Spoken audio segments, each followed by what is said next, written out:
Era el hombre más poderoso de la costa de Maine. Era dueño de cada barco que atracaba, de cada mano que sostenía una amarra y de cada firma que se estampaba después de la medianoche en Ironwood Bay, hasta la mañana en que lo encontraron boca abajo en el hielo, atado con su propia cuerda. Sus dos enormes mastines se habían desplomado a cada lado de él, como estatuas derribadas. No lo habían dejado allí para matarlo. Lo habían dejado allí para que todo el pueblo lo viera, para que vieran que incluso August Voss podía ser doblegado. Debería haber muerto con ese frío de 20 grados bajo cero. Y ni una sola alma en Ironwood Bay se habría atrevido a acercarse para levantarlo.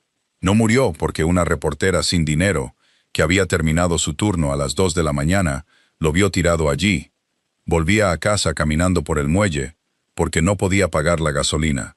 Se quedó de pie, mirándolo durante 40 segundos. Luego se arrodilló, y no tenía ni idea de que el hombre al que estaba ayudando era la última persona que habló con su padre, 3 días antes de que muriera. Si quieres saber qué pasó esa noche, dale a me gusta para apoyar al canal. Comparte esta historia con alguien que creas que no podrá apartar la vista hasta la última línea. Y suscríbete ahora para no perderte las próximas historias. El único cuchillo que Ruth Penhall llevaba encima era el de pelar peras en el bolsillo de su delantal. Era el que había usado para cortar limones durante las últimas 8 horas. Su hoja medía menos de 2,5 pulgadas de largo, y estaba desafilada desde el otoño. Lo sacó con los dedos, que habían perdido toda sensibilidad desde que salió por la puerta del restaurante, y empezó a cerrar. La cuerda que envolvía las muñecas del hombre no era una cuerda cualquiera. Era una amarra de barco, empapada en agua de mar y congelada. Se había convertido en algo más parecido al hierro que a la fibra. La hoja resbaló, cambió el ángulo, presionó y fue cortando hebra por hebra. Cada una se rompía con un crujido seco, como un hueso al partirse. Tardó 40 segundos en cortar el primer tramo.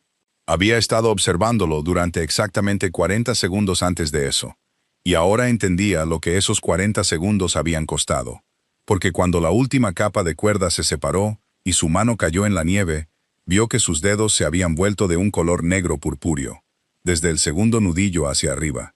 Un color que solo había visto una vez en su vida, en la mano de un mecánico sacado de la bahía en febrero, cuando ella tenía 19 años. Se quitó el guante, presionó 2 dedos contra el lado de su cuello y esperó. Nada.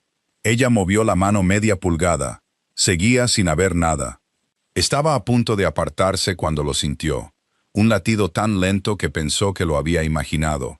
Luego otro, separado por demasiado tiempo. Como una máquina del tiempo que se queda sin combustible, pero intenta dar una última vuelta. Estaba vivo. Se giró hacia los 2 perros. El más grande yacía de costado. Su enorme pelaje gris azulado estaba cubierto por una fina capa de nieve, lo suficiente para saber que llevaba allí al menos media hora. Los pesados pliegues de piel alrededor de su cuello estaban congelados en capas rígidas. Puso una mano sobre su caja torácica y sintió un movimiento muy débil, muy lento. El más pequeño, una hembra de color leonado, respiraba más rápido. Tenía un ojo nublado parcialmente abierto y se giró hacia Ruth sin verla. Los 2 perros estaban vivos. Los 3 estaban vivos, y los 3 estaban muriendo. Fue entonces cuando la pared del almacén detrás de ella se iluminó de repente. Ruth no se dio la vuelta. Había vivido en ese pueblo durante 27 años, y supo exactamente qué era esa luz antes de que su mente tuviera tiempo de ponerle un nombre. Unos haces de luz, de color amarillo pálido, barrían la madera podrida, altos y anchos. Eran los faros de un vehículo grande que se arrastraba muy lentamente por el puerto. No se habían ido. Su cuerpo entero se desplomó en la nieve antes de que pudiera pensar. Su pecho presionado contra el pecho del hombre inconsciente. Su cara tan cerca de la suya que podía oler la sangre seca y la sal en su piel. Y contuvo la respiración. Los faros pasaron sobre ellos una vez. Luego disminuyeron la velocidad. Luego barrieron de nuevo en la dirección opuesta, más lentamente esta vez. Y Ruth comprendió que no estaban simplemente de paso. Estaban buscando. Estaban confirmando. Su corazón latía tan fuerte que temió que la fuerza de los latidos atravesara su abrigo y despertara al hombre que tenía debajo. Se puso a contar. Había aprendido a contar cuando tenía 7 años. Su padre le enseñó que la única manera de no entrar en pánico a bordo de un barco que se inclina era contar algo, cualquier cosa. Llegó a 22 cuando la luz se detuvo por completo. En el silencio entre el viento y el motor al ralentí, abrió los ojos ligeramente y lo vio. Un pequeño punto de luz roja suspendido en la oscuridad, junto al asiento del pasajero, quizás a unos 65 pies de distancia. Había visto ese punto de luz 1000 veces en su vida. Era el indicador de grabación de un teléfono. Alguien dentro de ese vehículo sostenía un teléfono a la altura de los ojos. Apuntaba directamente al trozo de hielo donde yacía August Voss, y esa persona no tenía ninguna prisa. Grabaron el tiempo suficiente para asegurarse de que la imagen fuera clara. Luego, la luz roja se apagó. El vehículo soltó el embrague, sus neumáticos crujieron sobre el hielo roto. Y el motor se desvaneció en dirección a North Harbor Road, hasta que no quedó nada más que el viento. Ruth permaneció inmóvil otros 30 segundos. No porque tuviera miedo, sino porque algo acababa de abrirse en su mente. Y necesitaba esos 30 segundos para verlo con claridad. La gente no filmaba un cadáver, filmaba un mensaje. Y un mensaje siempre tenía a alguien destinado a recibirlo. Yacía en el suelo helado del pueblo que la había criado, sobre el pecho de un hombre que todo el pueblo quería ver muerto. Y la primera pregunta de toda esta historia apareció en su mente, afilada y fría como el cuchillo en su mano. ¿Para quién lo estaban filmando? Ruth se incorporó, y lo primero que hizo fue lo que cualquiera en el mundo habría hecho. Sacó su teléfono del bolsillo del abrigo. La pantalla se iluminó en la oscuridad, proyectando un pálido resplandor azul sobre el rostro del hombre inconsciente a sus pies. Pudo ver claramente la sangre que se había secado, formando un rastro oscuro desde su sien hasta su mandíbula. Su pulgar presionó el 9, luego el 1, y se detuvo allí, flotando sobre el tercer número. Temblaba por el frío y por algo más. Ya había llamado a ese número una vez. Hacía 2 años. Sabía lo que pasaba después. Estaba allí, en el puerto, a las 2:15 de la mañana, y en su mente apareció la habitación que olía a café quemado en el primer piso de la comisaría de Ironwood Bay, la silla de plástico naranja donde se había sentado durante 40 minutos. El expediente de 62 páginas que había tardado 11 meses en reunir, hacía 7 años. Los informes de inspección del agua, las fotografías del lodo, las declaraciones de 4 pescadores a los que tuvo que invitar a café 3 veces a cada uno, antes de que finalmente le dijeran algo. Y recordó la forma en que el hombre sentado al otro lado de la mesa había hojeado ese expediente. No lo había leído, lo había hojeado con un dedo, como alguien hojea un anuncio publicitario metido en un buzón. Y cuando llegó a la última página, lo cerró, lo empujó hacia ella y habló. Con una voz tan amable que tardó un momento en comprender que había sido la voz de una amenaza. Le dijo que su padre había sido un buen hombre. Le dijo que al mar no le importaba quién era bueno y quién era malo. Le dijo que debería descansar un poco. Y 3 semanas después, la investigación sobre la muerte de Ambrose Penhall se cerró permanentemente con 2 palabras: muerte accidental.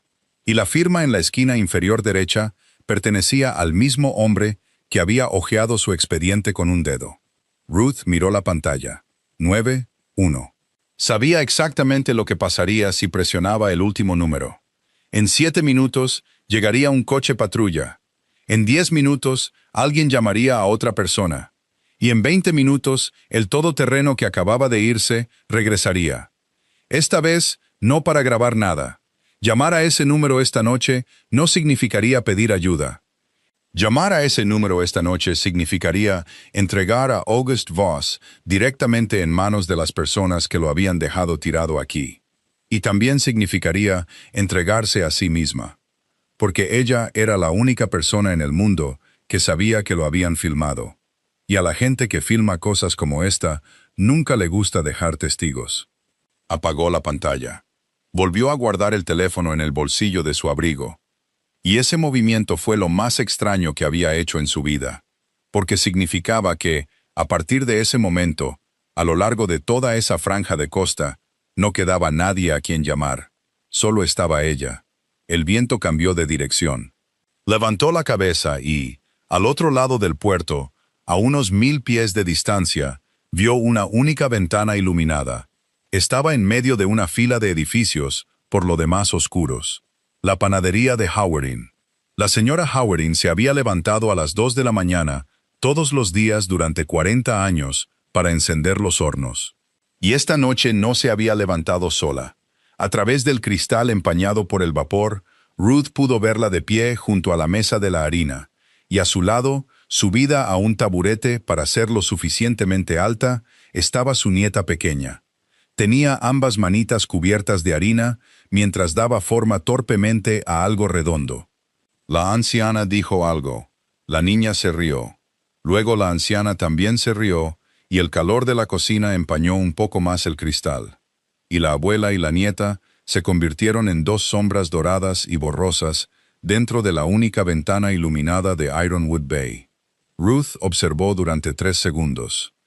Esos 3 segundos fueron lo más valioso que poseyó esa noche, porque entendió que la ventana, el calor, la risa, todo eso todavía existía solo porque algunas personas no habían seguido caminando. Luego, se volvió hacia el hombre en el hielo.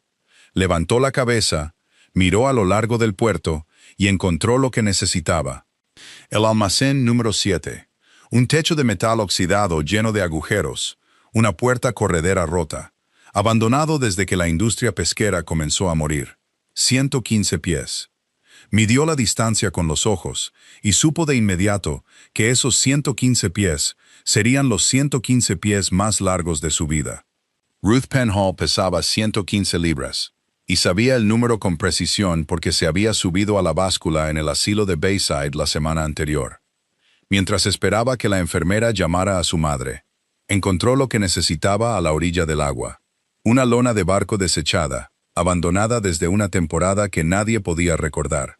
Estaba tan firmemente congelada en el hielo que tuvo que pisotear su borde 3 veces antes de poder arrancarla, y cuando hizo un sonido de desgarro, como tela podrida, la arrastró hasta la perra.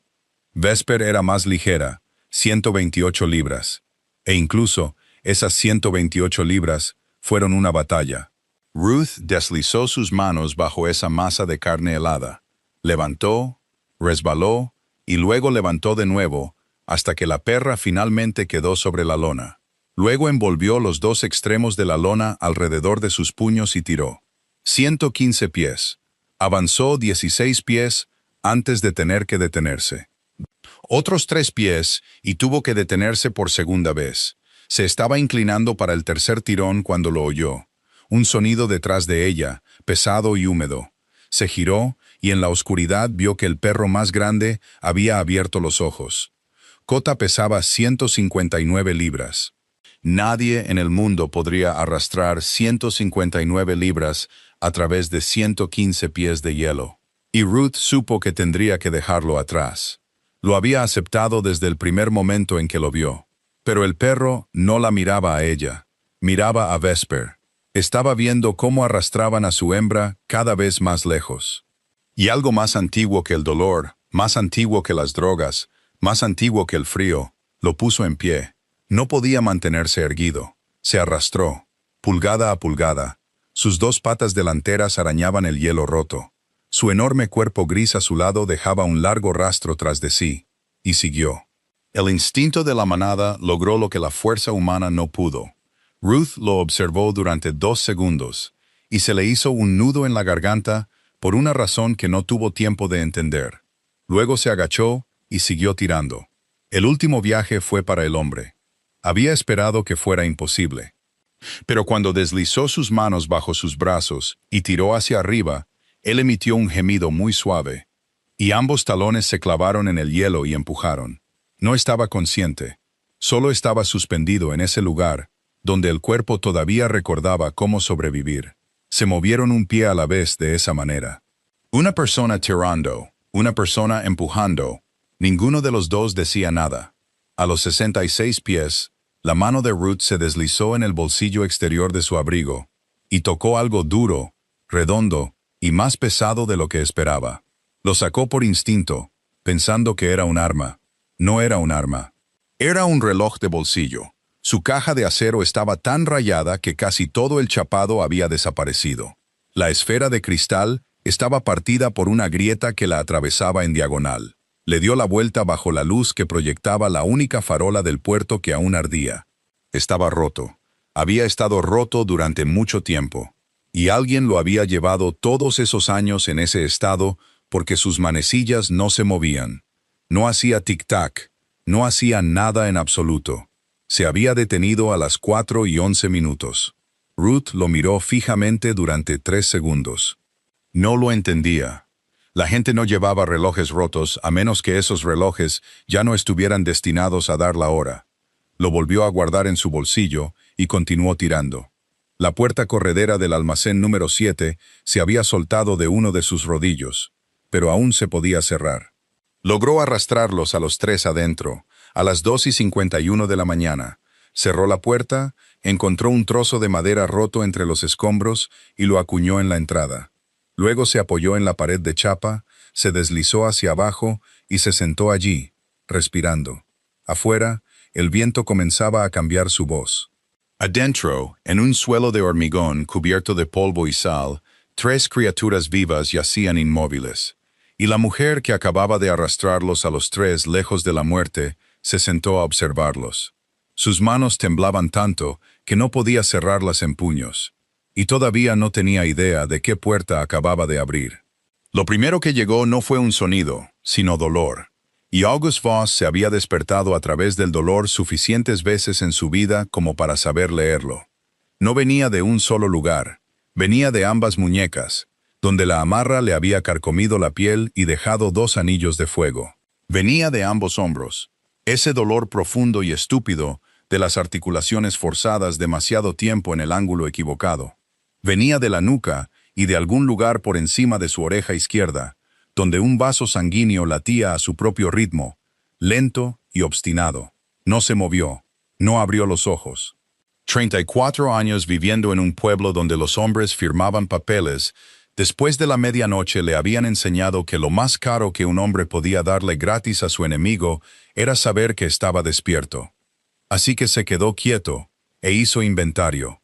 Debajo de su espalda había hormigón, no hielo, no madera. Hormigón viejo cubierto de polvo fino y sal cristalizada, el tipo de suelo que se encuentra en los almacenes del muelle.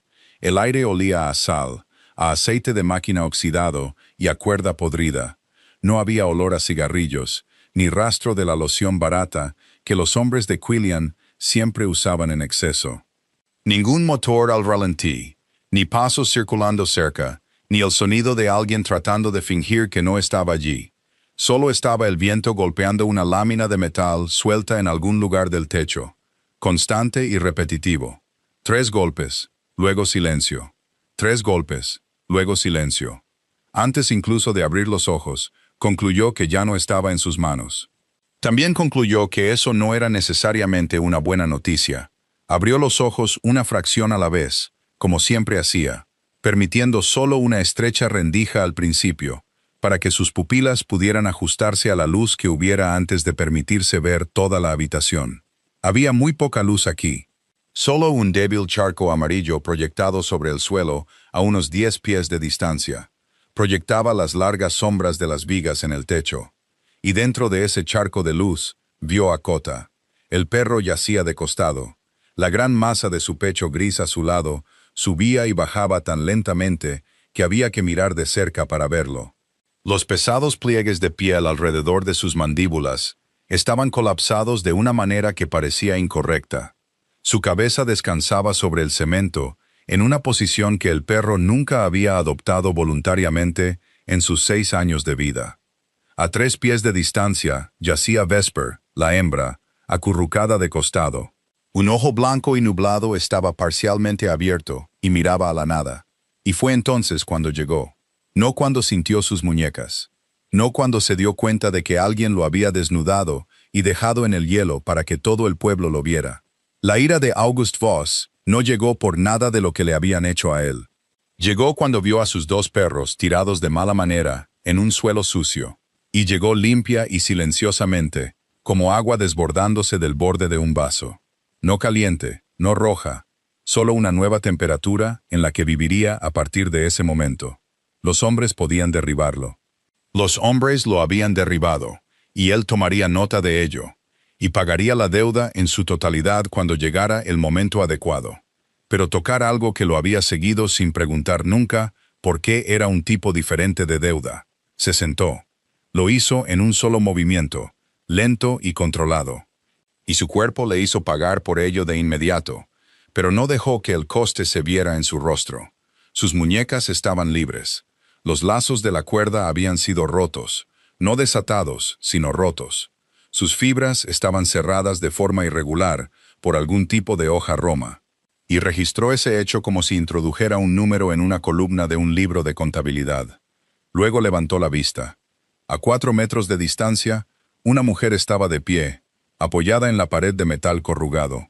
Era delgada, delgada de una manera que hacía que su abrigo pareciera una talla demasiado grande. Su cabello rubio ceniza estaba cortado a la altura de la barbilla, con unas tijeras que no eran para cortar el pelo. Su rostro estaba pálido por el agotamiento. Sostenía una linterna con ambas manos, levantada sobre su pecho, y la sostenía como una persona sostiene un arma que no sabe usar. No corrió cuando él se sentó. Esa fue la segunda cosa que registró. ¿Tú me desataste? No era una pregunta. Lo que pude, dijo ella. Su voz era tensa, pero no se quebró. ¿Por qué? Ella no dijo nada. Permaneció en silencio más tiempo del necesario. Y en esos 4 segundos, August Voss aprendió más sobre esta mujer de lo que aprendería en las siguientes 3 horas. Porque la gente solo duda ante una pregunta cuando ya tiene una respuesta. Y esa respuesta les asusta.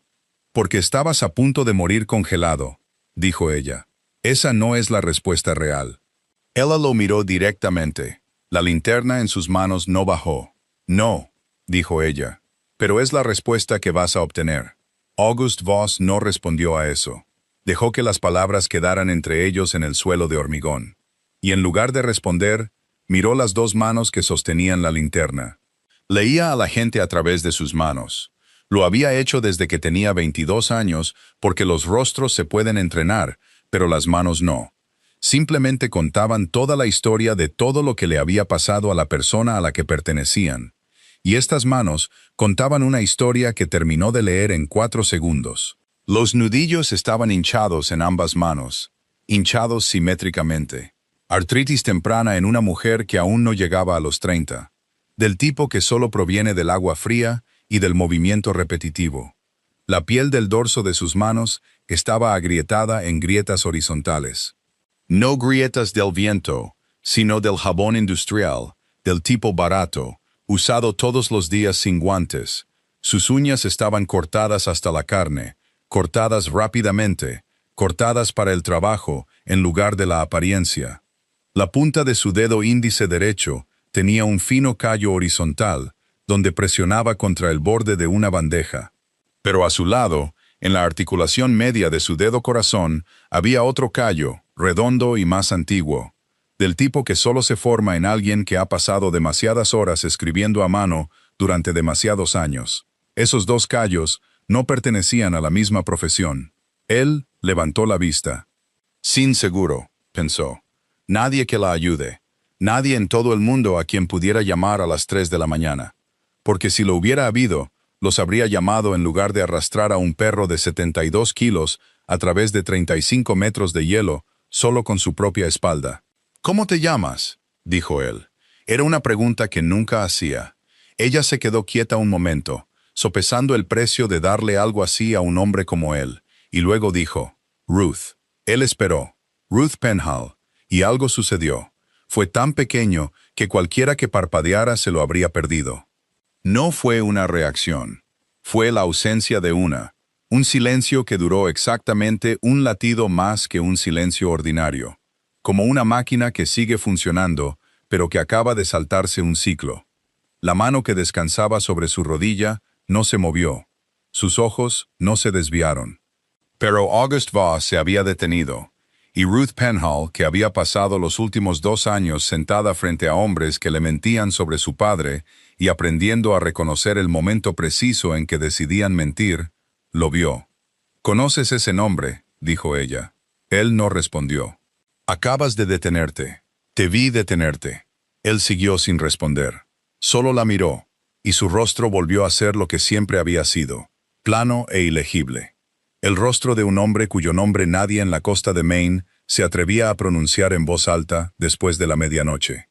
Ruth entendió que la puerta que se había abierto por una fracción de segundo se había cerrado de nuevo y no se abriría esa noche. Se tragó su ira. «Bien», dijo.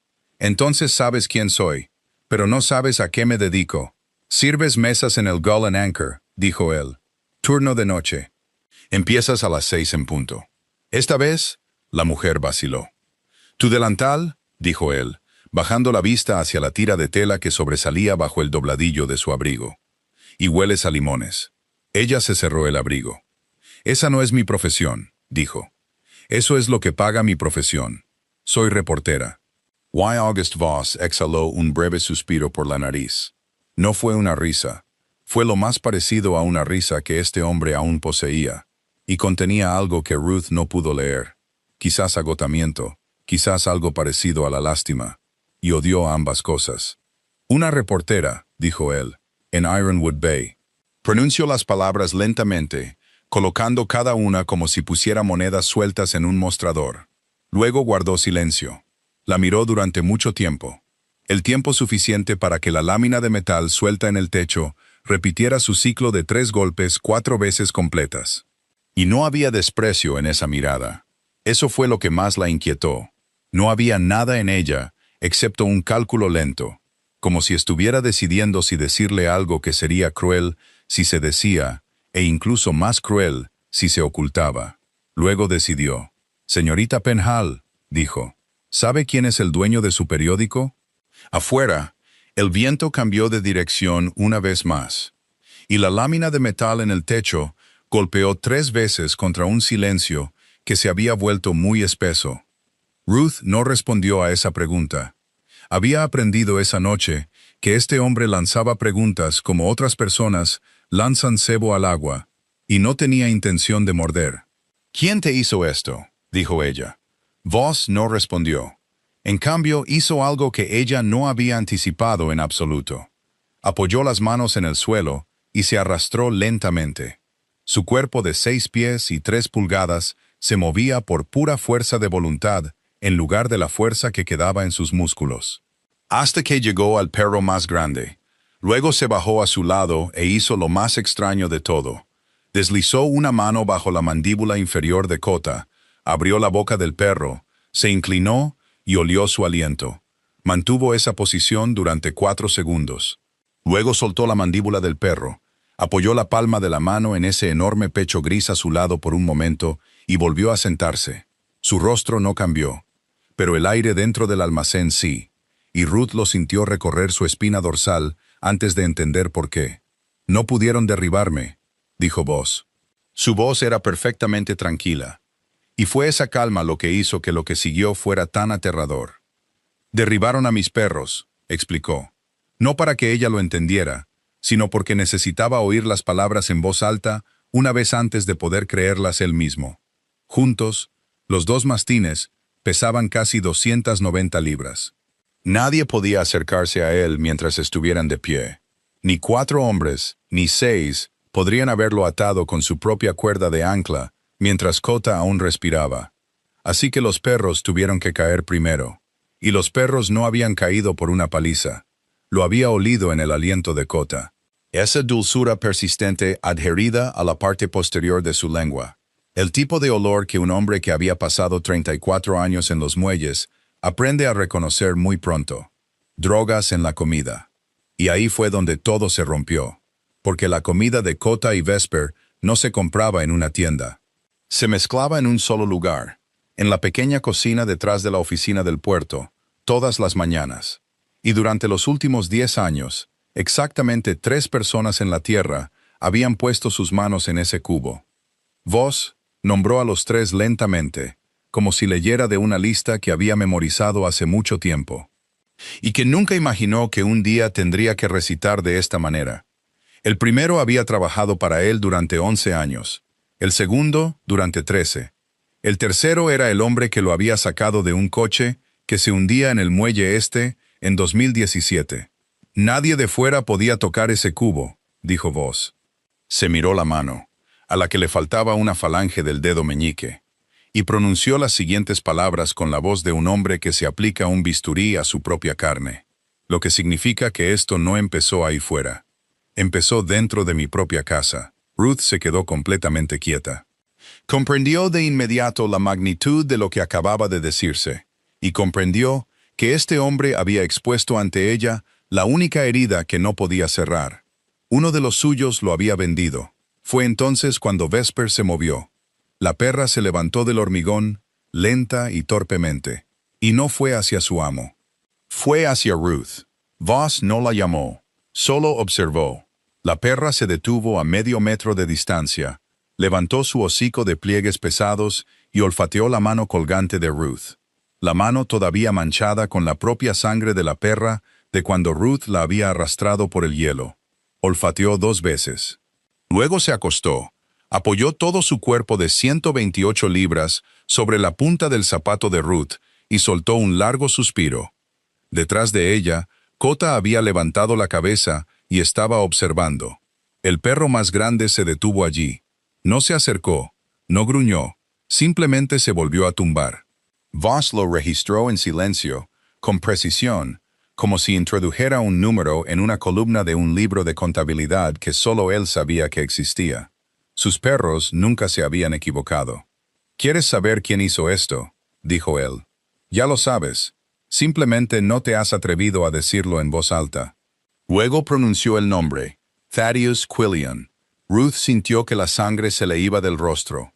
2 años, 62 páginas de registros, 4 pescadores y 11 meses. Y un expediente abierto con un solo dedo. Ese nombre acababa de ser pronunciado en un almacén abandonado a las 3 de la mañana. Por el último hombre en la tierra, del que ella había querido oírlo.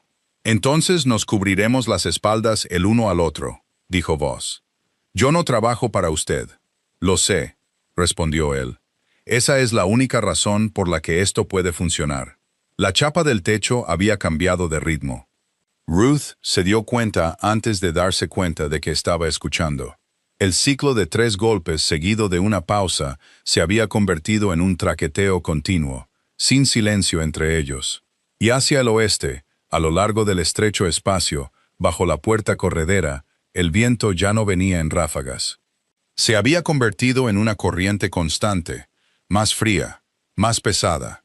Traía el olor del mar abierto en lugar del de la bahía. Voss levantó la cabeza hacia el sonido. La tormenta está llegando, dijo.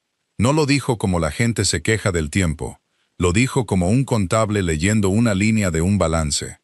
Y luego continuó con las líneas restantes con la misma voz uniforme, mientras Ruth escuchaba y sentía un escalofrío recorrerle la nuca. La tormenta borraría las huellas, dijo. En 2 horas, cada pisada en los muelles desaparecería. Cada marca de neumático quedaría enterrada, y la larga zanja que ella había cavado a través de 35 metros de hielo ya no existiría. La tormenta enterraría las pruebas, dijo, y cualquier cosa que quedara al aire libre esa noche yacería bajo 40 centímetros de nieve por la mañana, y permanecería allí hasta abril. Y esta tormenta daría a los culpables una excusa, dijo, porque la gente moría en las tormentas cada invierno en este pueblo. Y un cuerpo encontrado después de una tormenta no requería que nadie le explicara nada a nadie. Se volvió para mirarla. Volverán. Ruth empezó a decir que ya se habían ido, que había oído el motor desvanecerse hacia North Harbor Road, pero cerró la boca porque había visto ese punto de luz roja, y entendió que la gente no se detiene a mitad de camino para filmar algo que cree que ya ha terminado. No porque hayan fallado, dijo Voss. No fallaron. Hicieron exactamente lo que pretendían hacer. Apoyó una mano en el suelo y se levantó, y esta vez logró mantenerse en pie, aunque tardó 3 segundos en que el mundo a su alrededor dejara de inclinarse. Volverán porque no han terminado. Y en ese preciso momento, Vesper levantó la cabeza de la punta del zapato de Ruth. La perra se puso de pie. No miró hacia la puerta, no miró hacia los muelles, ni hacia la carretera, ni hacia el lugar donde el vehículo había desaparecido. Giró todo su cuerpo de 58 kilos hacia el otro extremo del almacén, hacia la pared norte, y más allá de esa pared, más lejos, hacia la fila de edificios de almacenamiento en frío, pegados a la orilla del agua. Luego levantó el hocico. Inhaló una respiración lenta y profunda. Su hocico de pliegues pesados se levantó del suelo. Sus fosas nasales se ensancharon y se cerraron de nuevo. No gruñó, no ladró. Simplemente se quedó allí, perfectamente quieta. Todo su cuerpo apuntaba a algún punto invisible afuera, en la oscuridad. Y esa quietud le puso la piel de gallina a Ruth en ambos brazos. Detrás de ella, Kota también levantó la cabeza. El perro más grande no levantó el hocico. Solo miró en la misma dirección y empezó a respirar. Sin ladridos, solo respiración. Y el sonido de esos 72 kilos llenó el almacén. Lento, constante, pesado. El sonido de una máquina muy vieja y muy grande que se ponía en marcha de nuevo. «Eso no es un comportamiento normal, ¿verdad?», dijo Ruth. Su voz era apenas un susurro. Voss observó a sus dos perros, y algo muy cercano a la claridad total había vuelto a sus ojos por primera vez desde que los había abierto en ese suelo de hormigón. «No», dijo. «Eso es reconocimiento». Ruth cogió la linterna. Voss ya se dirigía hacia la barra de madera que cruzaba la puerta. Y recorrieron 400 metros. En una noche normal de enero habría sido un paseo de 5 minutos por la orilla del agua. Pero esa noche les llevó 22 minutos. La tormenta había llegado mientras aún estaban dentro del almacén. Y no había llegado como nieve que cae. Había llegado como algo con voluntad propia. Soplaba de lado en lugar de hacia abajo, azotando las mejillas de Ruth con puñados de hielo tan afilados que tuvo que caminar con el cuerpo inclinado. Un hombro hacia adelante, como alguien que se abre paso a través del agua. Voss se mantuvo medio paso detrás de ella. Y ella comprendió rápidamente que no estaba detrás de ella porque estuviera débil. Estaba allí porque desde esa posición podía vigilarla a ella y la carretera a su espalda al mismo tiempo. Vesper los guiaba. La perra se movía lentamente, su cuerpo de 58 kilos hundiéndose hasta los codos a cada paso. Su cabeza baja, cerca de la nieve, y no dudó ni una vez. No volvió a captar el rastro, no dio vueltas, no se detuvo a confirmar. Simplemente siguió avanzando en línea recta por un camino que había conocido antes de que salieran por la puerta. Kota se arrastraba en la retaguardia, y su respiración era lo único que Ruth podía oír además del viento. La fila de edificios de almacenamiento en frío emergió a través de la blancura como una hilera de dientes. 6 de ellos, grises y bajos, construidos en los días en que la industria pesquera aún estaba viva. Los primeros 5 estaban abiertos de par en par. Sus puertas habían desaparecido hacía mucho tiempo. Sus interiores estaban llenos de nieve y escombros arrastrados desde el mar. El sexto era igual. El cuarto no. Su puerta estaba sellada, y de ella colgaba un candado. Ruth se detuvo frente a él, y comprendió de inmediato, sin que nadie tuviera que decir una palabra, por qué el perro los había traído hasta aquí. El candado era nuevo, tan nuevo que el acero aún conservaba su brillo, sin rastro de óxido ni marca de sal, mientras que todo lo demás, en 1 kilómetro a la redonda de este lugar, había sido carcomido hasta los huesos por la bahía hacía años. Un candado nuevo en un almacén que todo el pueblo creía abandonado. Voss lo estudió durante 3 segundos. Luego cogió una barra de hierro de la chatarra apilada a un lado, la encajó en su lugar y rompió el candado. No hubo nada dramático en el movimiento. Solo tardó 1 segundo y medio y un crujido seco. Dentro estaba más oscuro y más frío que afuera, y el olor era extraño. Ruth encendió la linterna, y lo primero que pensó fue en drogas.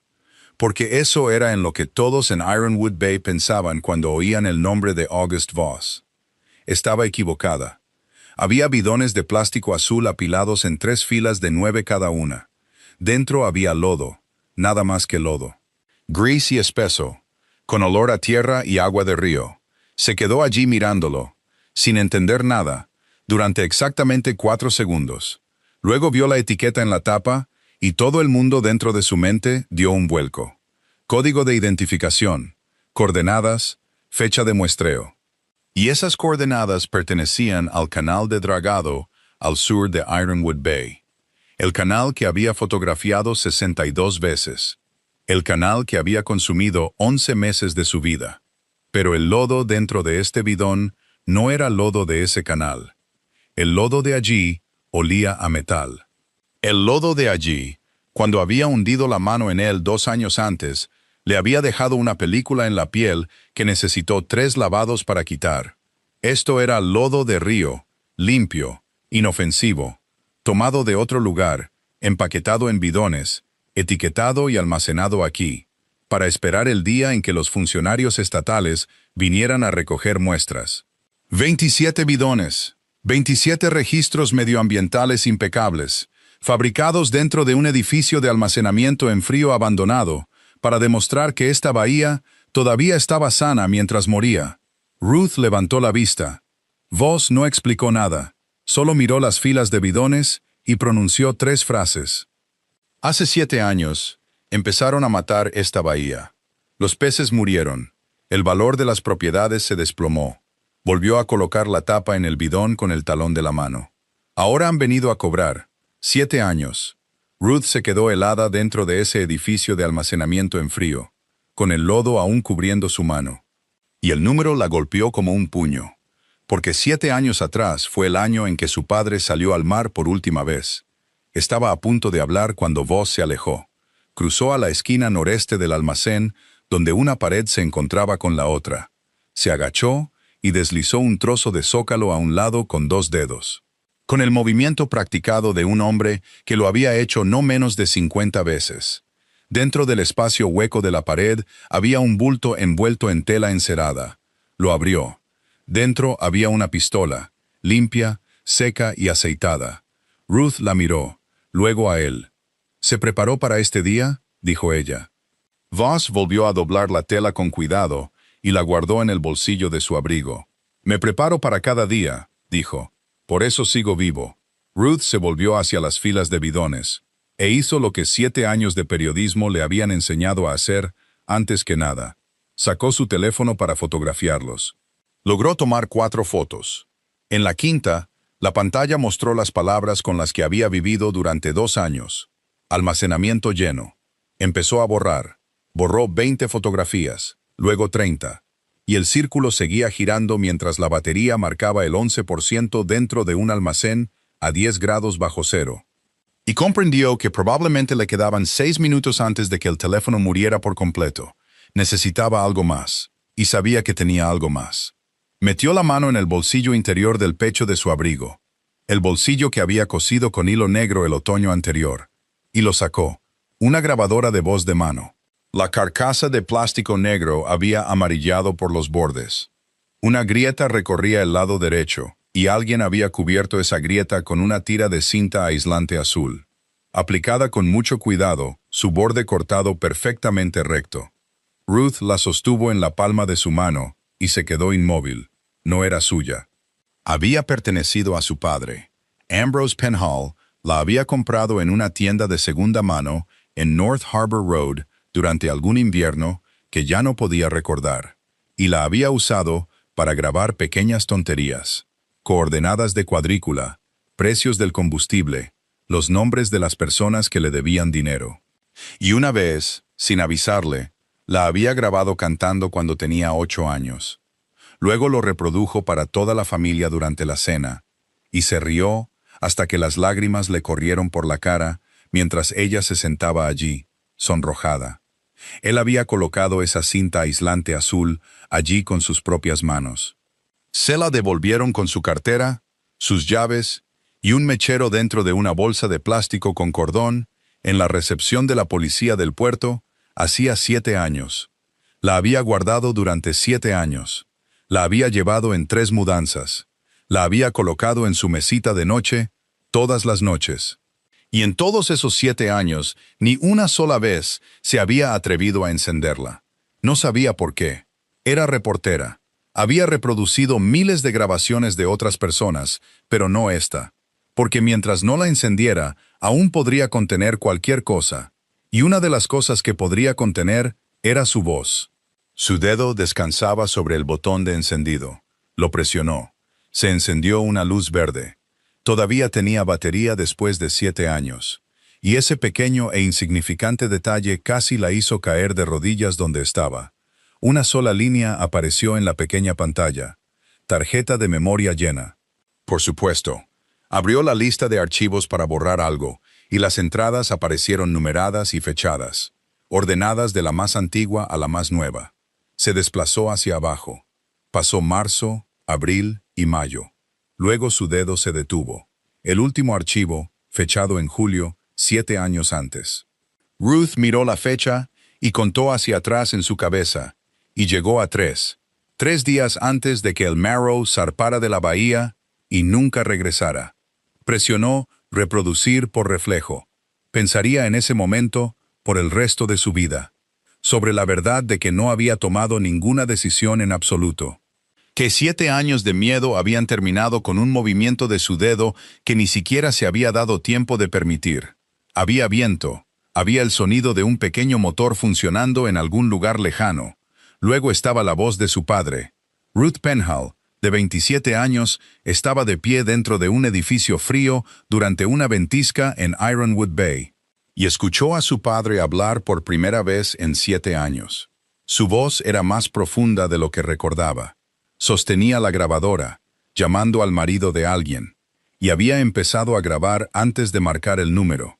Y ese solo detalle le dijo que él lo había sabido. Había sabido que la llamada importaba. Había sabido que podría necesitarla más tarde. Ambrose Penhall, un pescador que no había terminado el 7º grado, había sabido cómo protegerse, y aún así no había sido suficiente. Luego, la persona al otro lado respondió, y Ruth dejó de respirar, porque había pasado 2 años preparándose para esa voz.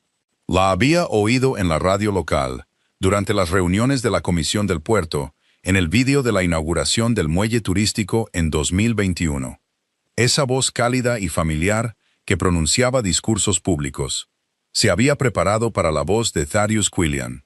No era la voz de Quillian. Era más profunda, más lenta.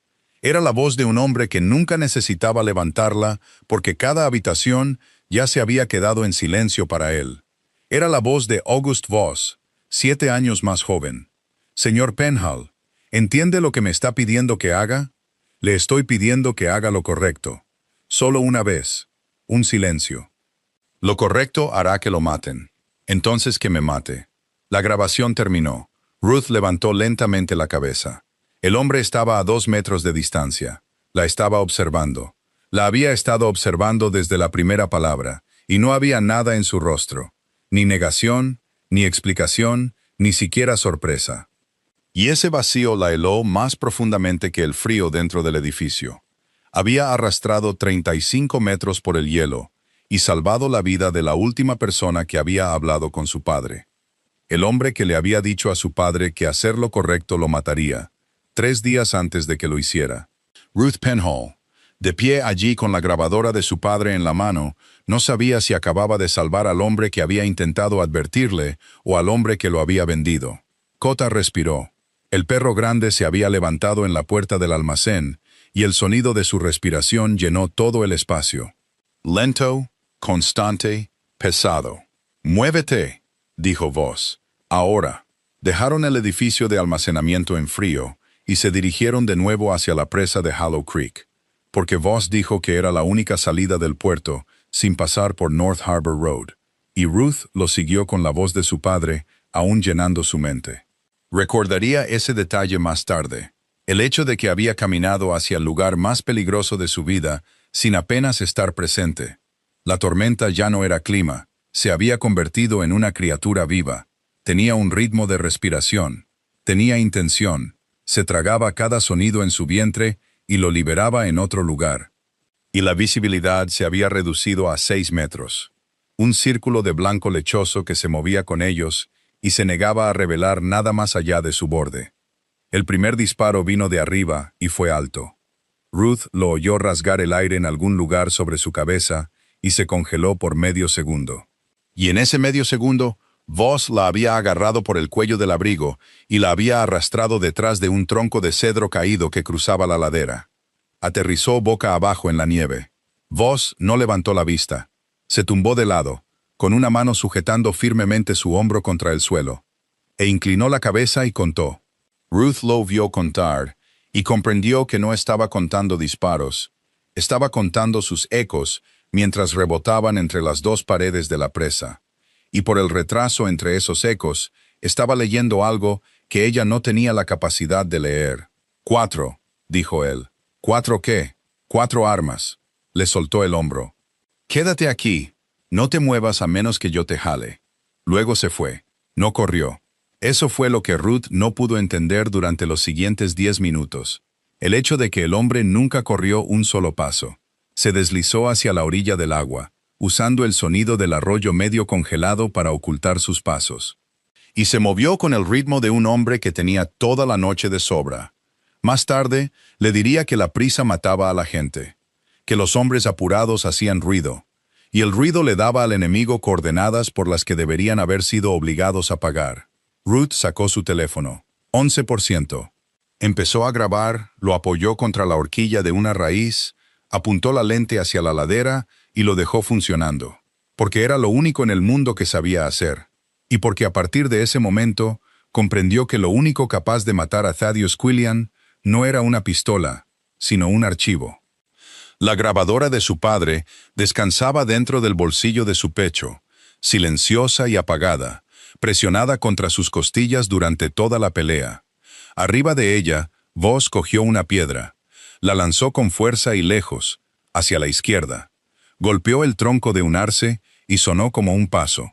Luego se movió hacia la derecha. 3 segundos después, 2 armas dispararon hacia ese arce. Voss esperó a que terminaran. Luego disparó una vez, solo una vez, y no intentaba darle a nadie. Ruth lo entendió cuando oyó la corteza explotar medio metro por encima de la altura de la cabeza de un hombre. Los estaba guiando. Estaba disparando para decirles a los 4 hombres esparcidos por la ladera que algo debajo de ellos sabía exactamente dónde estaba cada uno. Y ellos respondieron salvajemente. 6 disparos. 8. 10. Disparados en la oscuridad, en la tormenta, en lugares donde no existía nada. Ruth yacía plana detrás del árbol caído, y los oyó empezar a llamarse unos a otros, y entendió la regla por la que Voss había vivido durante 34 años. El miedo hace ruido. Entonces llegó. El perro apareció a 30 metros de distancia, subiendo desde la orilla del arroyo. Y no corrió. No podía correr. 72 kilos sobre 2 patas traseras que no se habían recuperado del todo de las drogas, no podían correr por la nieve profunda. Y eso fue precisamente lo que lo convirtió en lo más aterrador de toda la batalla esa noche. Caminaba lentamente, pesadamente, su cabeza más baja que sus hombros, su hocico de pliegues profundos, casi rozando la nieve, y no ladró ni una vez, solo respiraba, y el sonido de su respiración llegó 10 metros antes que él. Uno de los 4 hombres en la ladera se giró y lo vio. Ruth vio al hombre verlo. Vio el momento en que se quedó helado. Levantó su arma, la bajó, luego la levantó de nuevo. Y comprendió que no podía hacer nada en absoluto, porque algo se movía hacia él con el paso constante de un reloj y nada en este mundo podía detenerlo. El perro no lo persiguió. Simplemente vino. Hubo un grito, luego silencio. Y en ese preciso momento, en el otro extremo de la presa, a unos 70 metros de distancia, un vehículo encendió sus faros. 2 haces de luz cortaron directamente a través de la nieve, barriendo la ladera. Pasaron sobre las 4 figuras esparcidas allí y las inmovilizaron contra el suelo blanco como mariposas montadas en un tablero, sin sirena, sin altavoz. Nadie salió, solo las luces. Ruth entrecerró los ojos y vio lo suficiente para saber una cosa. El vehículo no tenía matrícula, y los hombres de la ladera se retiraron.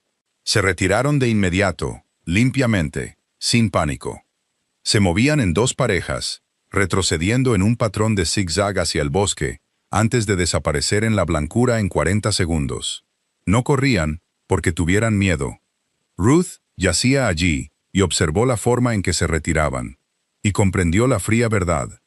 Se estaban retirando porque eran profesionales, y los profesionales no trabajaban bajo luces brillantes. Sabían que estaban siendo observados, sabían que estaban siendo filmados. El vehículo sin matrícula apagó sus faros. Ruth lo oyó dar marcha atrás, girar y alejarse arrastrándose a través de la tormenta. Permaneció inmóvil en la nieve, con el corazón latiéndole en los oídos. Y la pregunta que había abierto esta historia a las 2:15 de esa mañana volvió a encontrarla, entera, más afilada que antes. Y esta vez trajo una compañera. ¿Quién estaba filmando? De nuevo, el vehículo estaba escondido detrás de la fábrica de hielo en el otro extremo de la presa.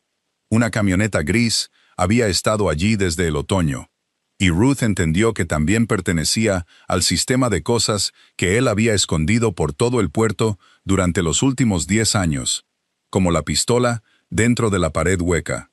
Como todo lo demás en la vida de este hombre, colocado de antemano exactamente donde se necesitaría el día en que todo se desmoronara.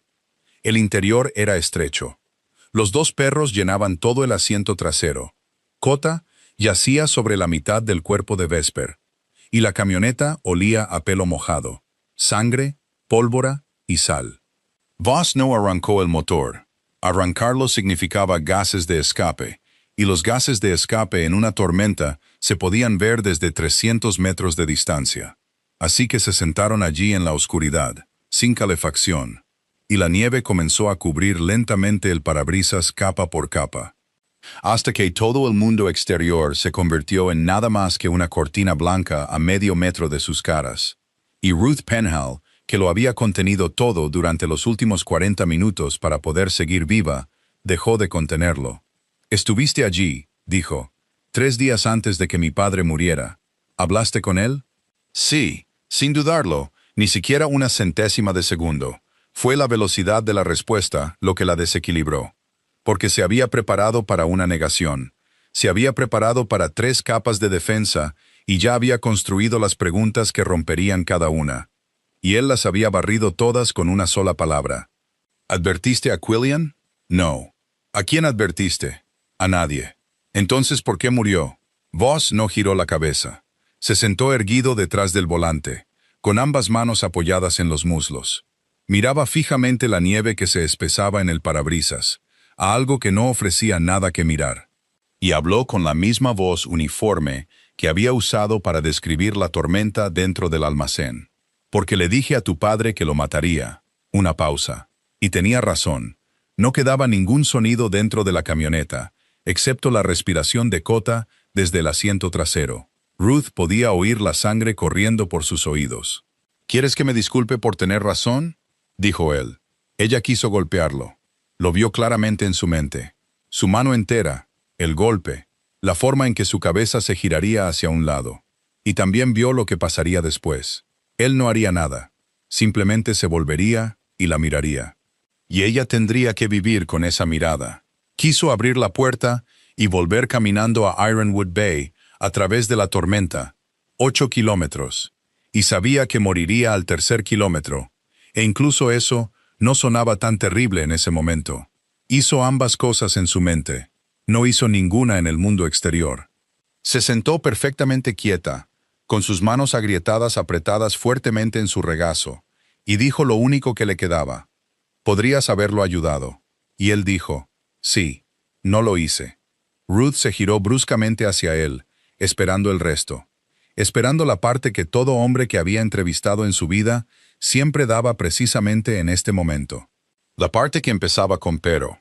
La parte sobre las circunstancias, sobre cómo él también tenía una familia, sobre cómo las cosas habían sido complicadas entonces, y ella no podía entender, sobre cómo había hecho todo lo que pudo. Esa parte nunca llegó, no se defendió, no explicó, no le pidió perdón, ni siquiera se comportó como si supiera que el perdón era algo que se podía pedir.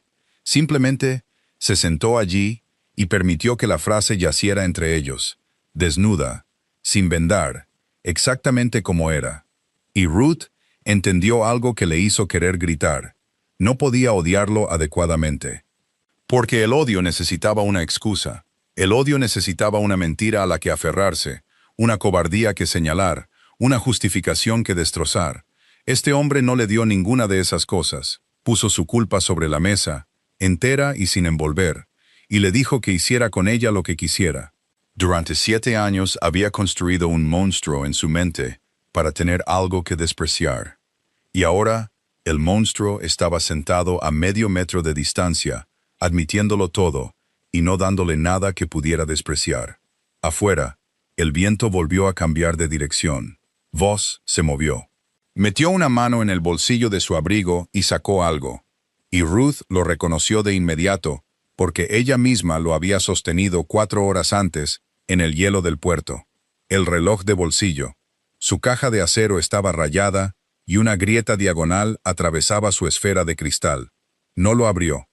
Solo lo sostuvo en la palma de su mano, con el pulgar apoyado en la tapa, y lo miró fijamente durante 4 segundos con una expresión que Ruth nunca le había visto, y no volvería a ver hasta la noche final. Luego lo guardó. 4:11, dijo Ruth. Él no se movió. Se detuvo a las 4:11. Lo vi. ¿Qué pasó a las 4:11? Voss no respondió. Cogió la llave y la giró. El motor cobró vida y la nieve del parabrisas comenzó a deslizarse en pesadas láminas. Voss condujo 200 metros antes de detenerse. Ruth estaba a punto de preguntar por qué, y entonces lo vio en los faros. Una forma oscura acurrucada al lado de la carretera, medio enterrada en la nieve, inmóvil. Era el hombre que habían dejado atrás. Los otros 3 se habían retirado en un patrón de zigzag hacia el bosque, limpia y profesionalmente, y no habían vuelto a por el cuarto. Y a Ruth grabó ese detalle en su memoria porque le decía más sobre la gente que les pagaba que cualquier otra cosa que hubiera descubierto esa noche. Voss salió de la camioneta. Hizo todo sin la ayuda de Ruth y sin necesidad de que ella preguntara. Y 3 minutos después, la forma oscura estaba sentada en el suelo detrás de los asientos delanteros.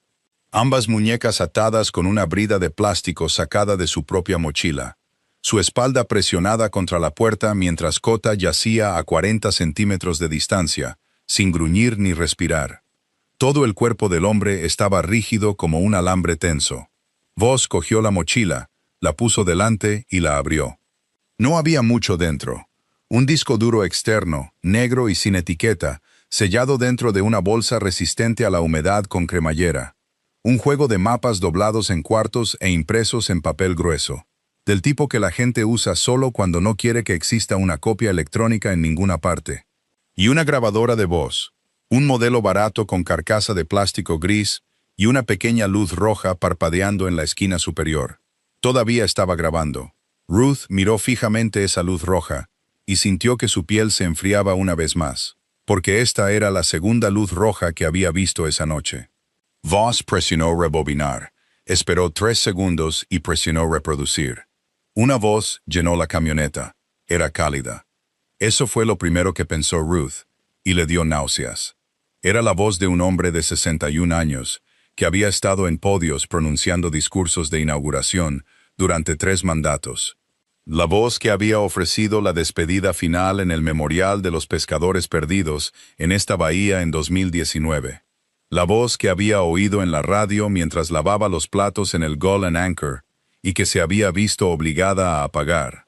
Thaddeus Quillian no estaba gritando. No usó ni una sola palabra vulgar. Simplemente estaba explicando con gran paciencia lo que había que hacerle a un hombre y a 2 perros. Su tono era cortés, como si estuviera instruyendo a alguien sobre cómo colocar las sillas para una ceremonia, y usó esa palabra exacta. Lo llamó una actuación. Dijo que la gente necesitaba verlo. Dijo que ese era todo el punto. Voss apagó la grabadora. Nadie dentro de la camioneta habló durante 4 segundos. Luego se estiró hacia atrás y le quitó la capucha de la cara al prisionero. Era joven. Eso fue lo que más inquietó a Ruth. Era más joven que ella, 23 o 24 años. Sus mejillas estaban hundidas por el frío o el hambre, o ambas cosas. Y las puntas de su escasa barba se habían congelado en pequeñas cuentas que captaban la luz. Respiraba por la boca. Miró a Kota. Luego miró a Voss. Luego giró la cabeza y miró a Ruth. Antes de que nadie tuviera la oportunidad de hacerle una sola pregunta. Tengo una fotografía tuya en mi bolsillo. Toda la camioneta se quedó en silencio. Ruth oyó ese silencio como alguien oye una puerta cerrándose detrás de ellos. ¿Qué?, dijo ella. Su voz no tenía aliento. El joven no se repitió. Solo la miró con una expresión que era casi de lástima. La expresión de alguien que se da cuenta de que la persona sentada frente a él ni siquiera sabe a qué juego está jugando. Desde antes de tener una fotografía de él, dijo, y Ruth sintió que el suelo de la camioneta desaparecía bajo sus pies. Estaba sentada dentro de una camioneta en la carretera superior, en la cabecera de la presa de Hollow Creek, a las 4 de la mañana. La nieve ya cubría el parabrisas que el motor en marcha acababa de limpiar, y toda la estructura que había construido en su mente durante las últimas 4 horas se había derrumbado. Había creído que estaba allí por casualidad. Había creído que simplemente estaba de paso. Una pobre reportera que se había quedado sin gasolina. Un accidente estadístico que se había colado en la foto de otra persona. No lo era. Tenían una fotografía de ella. Tenían una fotografía de ella antes de tener una de August Voss. Lentamente, giró la cabeza hacia la izquierda y vio algo que recordaría más tiempo que la grabación de su padre. Voss la estaba mirando a ella, no al joven, a ella. Y en el rostro de ese hombre, por primera vez en toda esta historia, había algo que nunca antes había estado allí. No lo sabía.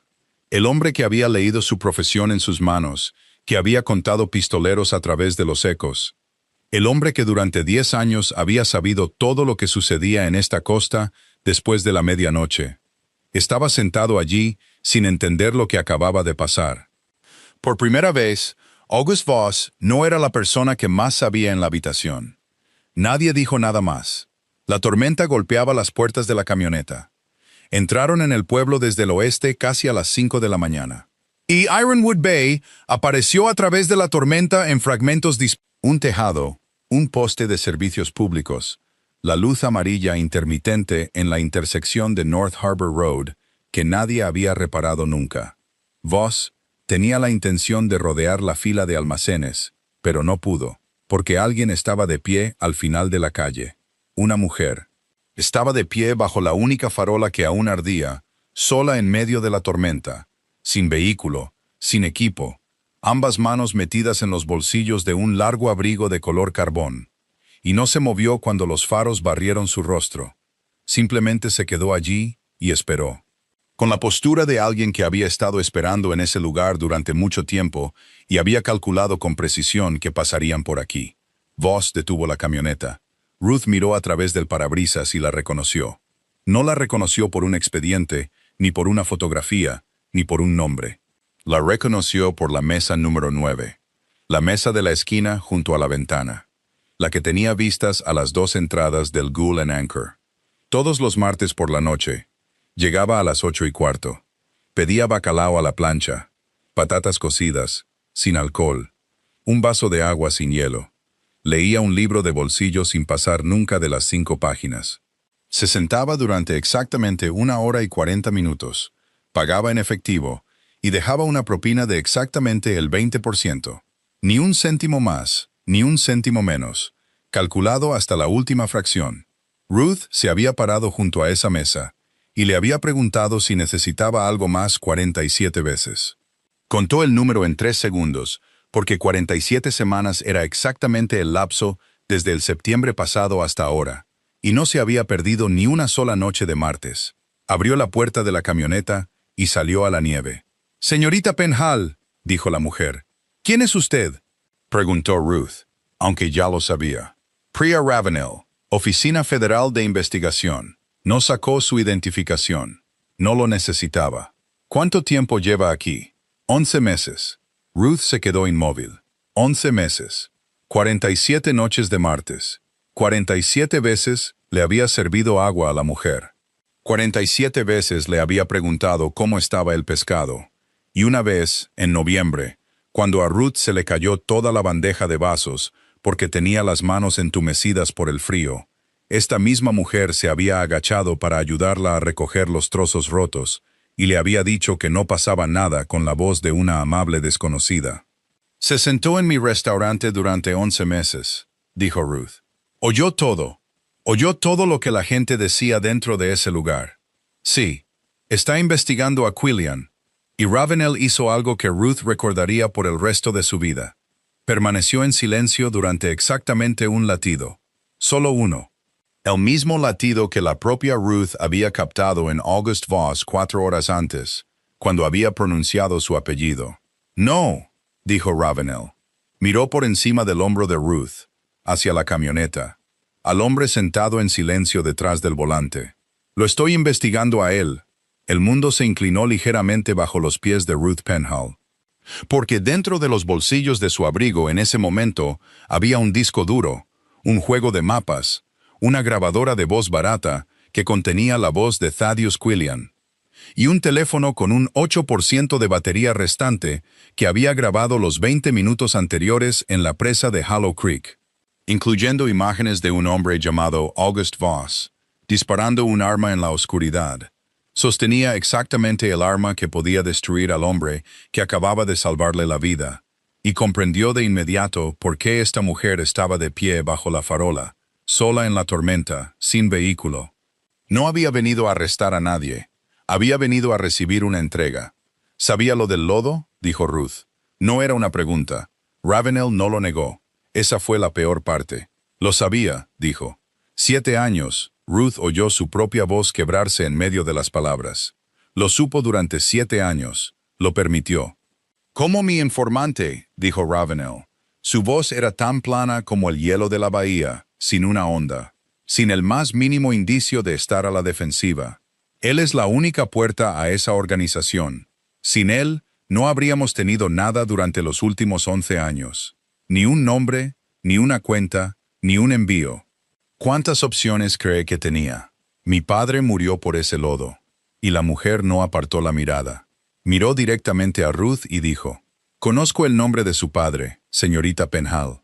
Ambrose, el Marrow». Leí el expediente. Ruth se quedó allí en la tormenta y sintió que algo muy antiguo y muy grande se rompía dentro de ella. Porque era la primera vez en 7 años que alguien de uniforme pronunciaba el nombre de su padre sin leerlo de un certificado de defunción.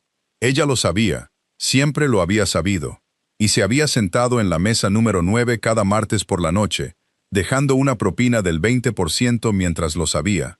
Ravenel sacó una mano del bolsillo. La extendió, con la palma hacia arriba, recogiendo la nieve. «Deme el disco duro», dijo. Ruth miró esa mano. La miró fijamente durante mucho tiempo, más que los 40 segundos que había dudado en el hielo esa noche. Y en ese lapso, lo vio todo de nuevo. El expediente de 62 páginas, abierto con un dedo. Las 2 palabras, «muerte accidental», en la esquina inferior derecha. Su madre, en Bayside, llamándola por el nombre de su hermana. Las 2 manos ennegrecidas de color púrpura, en el hielo, a las 2:15 de esa mañana. Y la voz lenta y profunda diciendo, «Entonces, que me mate».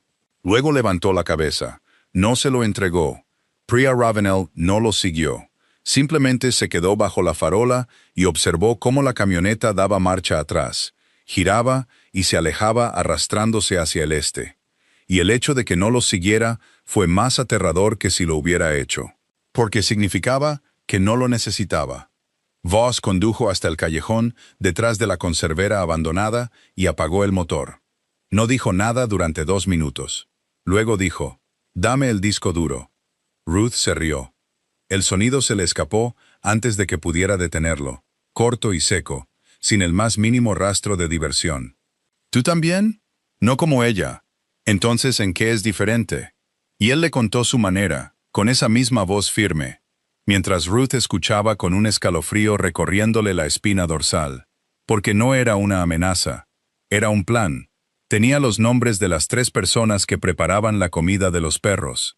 En 6 horas sabría cuál lo había hecho. En 12 horas sabría qué cuenta había pagado a esa persona, y esa cuenta llevaría a un nombre, y ese nombre llevaría a Thaddeus Quillian. Y para mañana por la noche, dijo, mañana por la noche, Ya no quedaría ningún Thaddeus Quillian. Ni tribunal, ni papeleo, ni artículo de periódico. Solo habría un hombre de 61 años que no asistió a la reunión de la comisión del lunes por la mañana, y un pueblo que hablaría de ello durante 3 semanas antes de pasar página. Victoria segura, dijo. Una noche. Nadie lo sabe.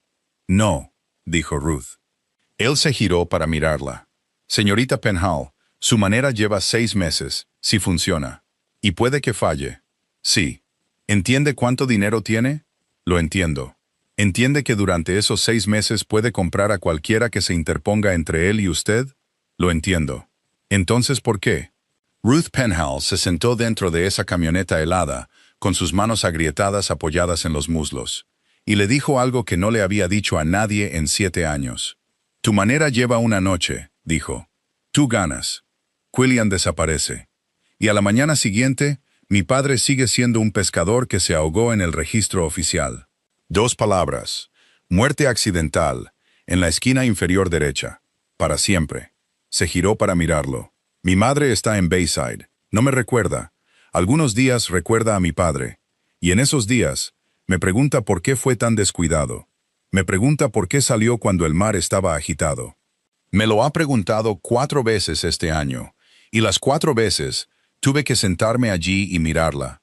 Y no tenía nada que decir, porque lo único en este mundo que le decía quién era realmente mi padre había sido abierto con un dedo por un hombre y empujado de vuelta a través de un escritorio hacia mí. Afuera, el viento había comenzado a amainar. Había aullado toda la noche, y ahora solo respiraba. Si matas a Quillian, dijo ella, ese expediente nunca se reabrirá. Nadie reabre un caso que involucra a un hombre muerto. No puedes borrar lo que se escribió en papel borrando a la persona que lo escribió. Solo lo clavas para siempre. Tomó aire. No quiero a Quillian muerto. Lo quiero grabado. Voss permaneció en silencio. Se quedó en silencio durante mucho tiempo, el tiempo suficiente para que Ruth oyera la nieve deslizarse del techo de la conservera afuera. Y había empezado a entender que este hombre no estaba en silencio porque no supiera qué decir. Estaba en silencio porque estaba calculando. Y durante esos 2 minutos, calculó. Calculó que si seguía su camino, el disco duro saldría a la luz. Y todo lo que había en ese disco duro no llevaría solo a Quillian. Calculó que la mujer del abrigo de carbón había pasado 11 meses sentada en un restaurante de pescado esperando este día exacto, y que un artículo de periódico le entregaría todo lo que no había logrado obtener en esos 11 meses. Cuidadosamente empaquetado, con fecha y hora, y respaldado por pruebas físicas. Calculó que el camino de Ruth Penhall derribaría a Thaddeus Quillian, y también lo derribaría a él. Calculó el precio exacto. Luego asintió. De acuerdo, dijo. Nada más. Una palabra. 34 años. Y en todos esos 34 años, August Voss nunca había cedido ante nadie por nada. Y así era precisamente como había sobrevivido hasta esta noche. Y acababa de tirarlo por la borda dentro de una camioneta oscura, detrás de una conservera abandonada. Porque una mujer de 52 kilos le había dicho que quería la verdad sobre su padre, escrita correctamente. Ruth lo miró. No lo entendió todo. No lo entendería todo hasta 4 días después, en una colina, cuando ya fuera demasiado tarde para decir nada al respecto. Ninguno de los dos habló de ello. Voss giró la llave. ¿Dónde está tu redacción?, preguntó. Las oficinas del Ironwood Ledger ocupaban el segundo piso de un edificio de ladrillo rojo en Main Street, encima de una farmacia que había cerrado el año anterior. Y Myra O'Connell le abrió la puerta a Ruth a las 5:15 de la mañana. Llevaba pijama debajo de un abrigo de lana, el pelo recogido a toda prisa, sin el más mínimo rastro de sorpresa en su rostro. Tenía 44 años y había pasado 22 años en el periodismo. Y una de las cosas que esos 22 años le habían enseñado era que cuando alguien llamaba a la puerta de una redacción antes del amanecer, lo que traía consigo era siempre lo mismo. No preguntó por qué Ruth estaba empapada. No preguntó por qué una camioneta gris estaba aparcada en la calle de abajo, con 2 enormes mastines en el asiento trasero y un hombre sentado en silencio al volante sin salir. Simplemente encendió la lámpara del escritorio, se sentó y dijo, «Muéstrame». Ruth puso todo sobre el escritorio. Mayra leyó. Leyó los mapas, una hoja a la vez, lentamente, trazando las líneas rojas. Examinó las fotografías en el teléfono, con un 8% de batería restante. 27 bidones de plástico azul, dispuestos en 3 filas de 9. Las etiquetas, con las coordenadas del canal de dragado del sur. Vio el video grabado en Hollow Creek. Lo vio 2 veces. Luego escuchó la grabación en la grabadora de voz de plástico gris. La voz cálida y cortés explicando pacientemente que la gente necesitaba verlo. Y Ruth observó el rostro de Mayra mientras escuchaba. Mayra no tomó notas. Ese fue el primer detalle que a Ruth le pareció extraño. En los últimos 2 años, Mayra O'Connell nunca había escuchado nada sin sostener un bolígrafo. La grabación terminó. Apagó el dispositivo. Se quedó inmóvil durante 6 segundos. Luego empujó todo el archivo de vuelta hacia Ruth a través del escritorio con ambas manos. «No voy a publicar esto». Ruth no entendió. Realmente no entendió. Durante 3 segundos completos, se quedó sentada esperando el resto de la frase. Esperando la palabra pero. Esperando una condición. Esperando que Mayra dijera que necesitaban otra fuente, o que un abogado tenía que revisarlo primero, o que necesitaban esperar hasta el lunes. Ruth se dejó caer en su silla, y a la luz de esa lámpara de escritorio, Ruth vio que parecía más agotada que la tormenta que acababa de pasar por el pueblo. «En los últimos 2 años, ¿alguna vez has preguntado quién paga mi sueldo?» Ruth abrió la boca. No salió nada. «No», dijo Mayra. «Nunca preguntaste porque tienes 27 años y crees que un periódico es simplemente un periódico». Abrió el cajón inferior de la izquierda, sacó una pila de papeles amarillentos y la colocó sobre el escritorio sin abrirla. «La Comisión del Puerto de Ironwood Bay posee el 40% de este periódico. Lo ha hecho durante 11 años. Compraron durante la temporada en que casi cerramos y lo llamaron una inversión comunitaria. Y un editorial agradeciéndoles salió en la página 3, y fui yo quien lo escribió». Y Ruth Penhall se sentó allí en esa redacción, a oscuras, y oyó la pregunta de August Voss volver a ella después de 4 horas, entera e inalterada. Y esta vez venía con una respuesta. «¿Sabes quién es el dueño de tu periódico?» «No le tengo miedo», dijo Mayra. Su voz no era defensiva. Esa era la peor parte. «Estoy un 61% segura de que no puede hacerme nada. Pero tengo 19 empleados, Ruth. 19. Y para 7 de ellos, este trabajo es lo único que les queda. 7 personas. Conoces a Denise, de publicidad. Conoces al joven Foley. Si publico esto a las 6 de la mañana, para el mediodía, tendré a gente desempleada en un pueblo que no ha tenido un trabajo real disponible en 7 años. Y él seguirá sentado en algún lugar desayunando». Ruth permaneció en silencio, e hizo lo que hace un reportero. Contó. La policía de Ironwood Bay pertenecía a Quillian. Lo había aprendido 2 años antes, y había pagado por ese conocimiento. La Oficina Federal de Investigación estaba cazando a August Voss. Y la mujer que la representaba se había sentado en la mesa número 9 durante 47 noches de martes, sabiendo lo del lodo. Y el periódico para el que Ruth había servido mesas hasta las 2 de la mañana, para ganar suficiente dinero para escribir a $40 el artículo. Ese periódico también pertenecía a Quillian. No quedaba nadie para recibir las pruebas. No quedaba ni una sola puerta en ninguna parte a lo largo de toda esta franja de costa. Se sentó en la oscuridad, mirando el disco duro negro y sin etiqueta en su palma. Y pensó en su padre, que había empezado a grabar antes de marcar porque sabía que necesitaría las pruebas más tarde. Y en el hecho de que había tenido razón, y que tener razón aún así no lo había salvado, porque solo tenía una persona a quien dárselo. Una persona. Ese había sido todo el error. Y Ruth Penhall levantó la cabeza, sacó su portátil de la mochila, una máquina de 7 años que solo podía funcionar enchufada a una toma de corriente, y la conectó debajo del escritorio de Mayra. No pidió permiso, conectó el disco duro, abrió su correo electrónico, y no lo envió a un periódico. Lo envió a 9. 9 periódicos en 9 estados diferentes. redacciones a las que había enviado historias como freelance durante 4 años y había sido rechazada. Nombres de editores que había guardado en un archivo de texto desde los días en que todavía creía que alguien podría responderle algún día. Ajuntó todo, sin resumen, sin interpretación, sin súplicas.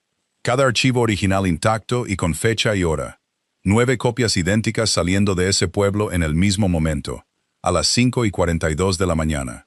Myra O'Connell la vio hacerlo, y no intentó detenerla. Porque lo que nadie podía poseer, nadie podía enterrar. El primer periódico publicó la historia a las 6:11 de la mañana, una redacción en Portland, donde un editor de noche escuchó los primeros 30 segundos de la grabación e inmediatamente llamó al editor en jefe a su casa. El segundo la publicó a las 6:20. A las 7, los 9 periódicos la habían publicado, y a las 8 ya no eran 9 periódicos. Se había convertido en otra cosa, algo que se había escapado del control de todos. Copiado, citado, cortado en clips cortos y reproducido una y otra vez en pantallas de todo el país. Esa voz cálida y cortés, explicando con gran paciencia que la gente necesitaba verlo, y ahora la gente realmente lo había visto. Thaddeus Quillian fue arrestado antes del mediodía. Estaba sentado a la cabeza de la mesa en la sala de conferencias de la Comisión del Puerto, cumpliendo su tercer mandato.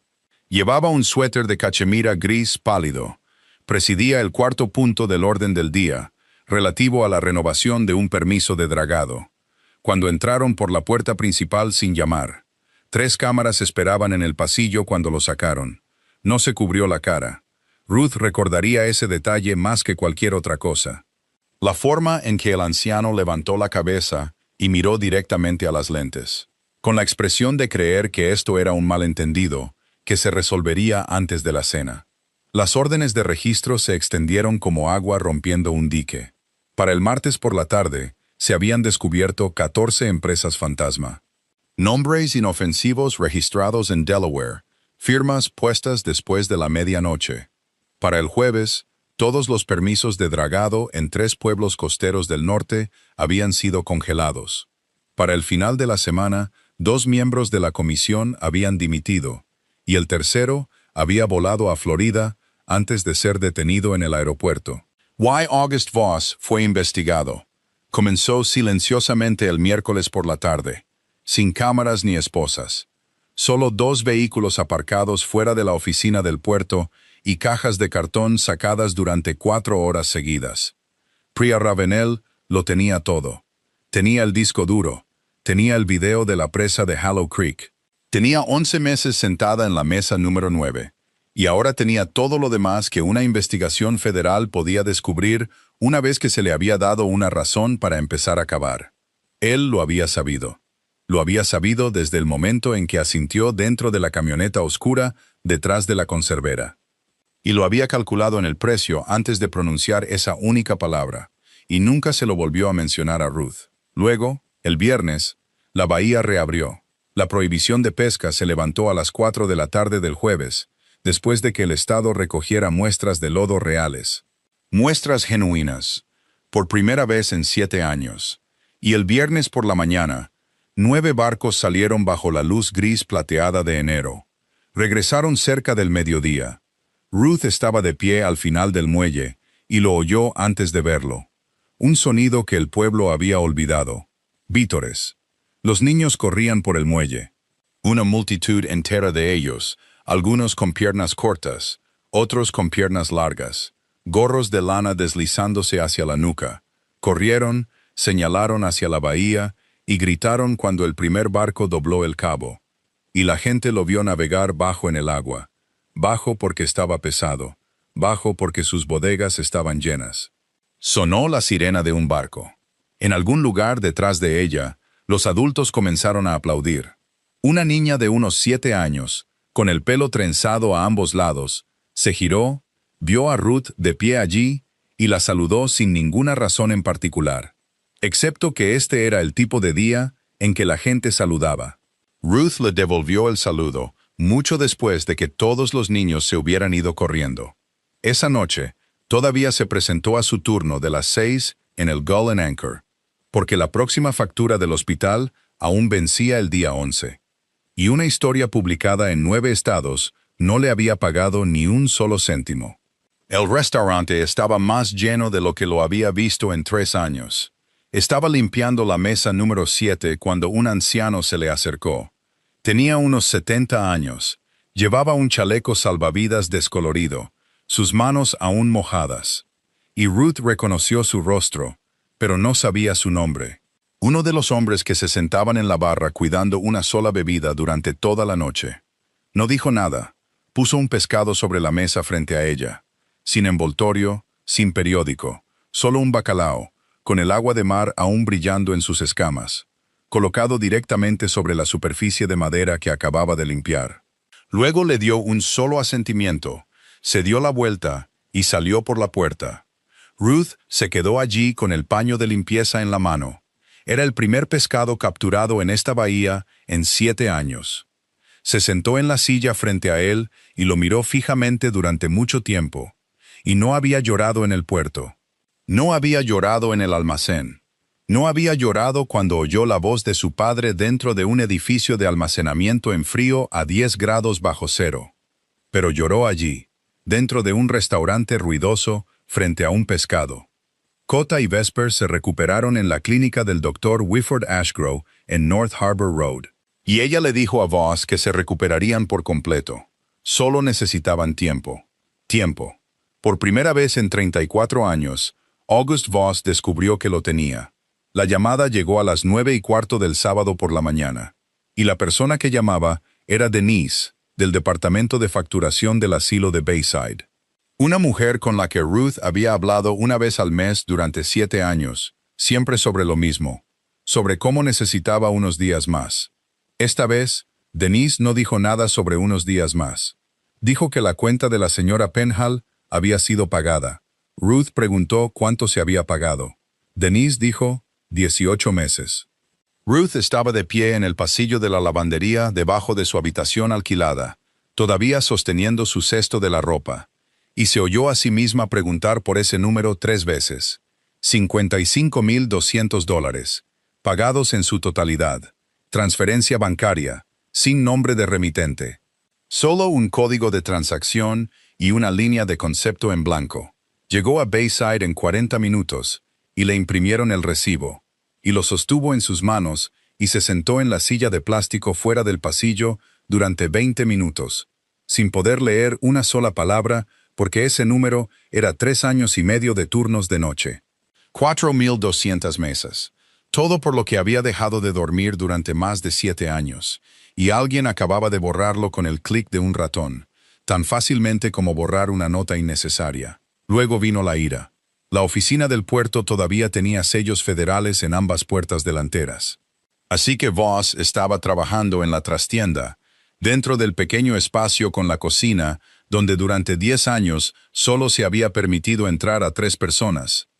Ruth pasó de largo junto a Hollis Drake, que se levantó y luego se volvió a sentar cuando vio su cara, y arrojó el recibo sobre el escritorio frente a August Voss.